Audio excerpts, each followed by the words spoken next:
تەڵقین نەوەی ئەم خاکە پیرۆزە ئەوە مردیت هەتاوی سەر ئاڵاکەمان وا ماڵاوایی لێ کردیت ئێستاکە دێن ئەدوێنن بە زمانی کوردی ڕەوان ئەبێ ڕازگۆبی لەگەڵیان لەبارەی دڵسۆزیتەوە بۆ ئەم خاکە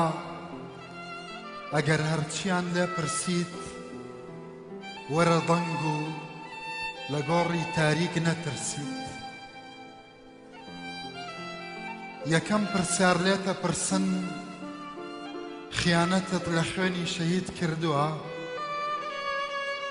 بە ناڕەوا هیچی ئەم خاکەت بردووە هیچ مەترسە ئەگەر پاچی ئەگەر ئەزانی بێباچی دووەم پرسیار لێتە پرسن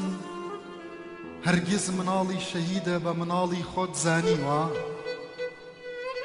بە هەمان چاوی سۆزەوە بۆ ئەوانی شەتڕوانیوە لە پاشەوە لێتە پرسن بۆ هەڵەبجە شەهیدەکەت قەت گریاوی لە دڵەوە لە 16 هەموو ساڵێ چووی بۆ ئەوێ بە گوڵەوە ئەم جارەیان لێتە پرسن چەنێ بۆ ئەنفال سوتاوی هەرگیز بە دڵی دایکە پێواوتە چەنە زووخاوی کەسی مردوو لە پاشەوە لێتە پرسن ئەی تۆ هەستە بە ئازاری چەقۆی ئەو بڕیارە ئەکرد کە خاکەکەتی لەت کرد دوایین کردار کە یاخوا قەت نەتکرد بێ ئاواتمە ئەم ویستەیان زەفەری پێت نەبرد بێ دەک خوایە لەمەیان دوور بی خوایە کوردێکی ڕووسور بی خوایە ئەم بەندە بێچارەدا نەمێنێ بە شەرمەوە لە ڕابردووی ڕانەمێنێ لێتە پرسن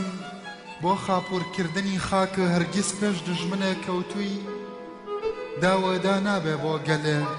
قەت پێدوا بووە سەرکەوتووی لەم پرسیارانە دەربچی گۆڕت سەیران و گەشتە بێ ڕەزامەندی نیشتیمان و میهرەبانی خوات بەرکەوێ چارەنووست بەهەشتە بێ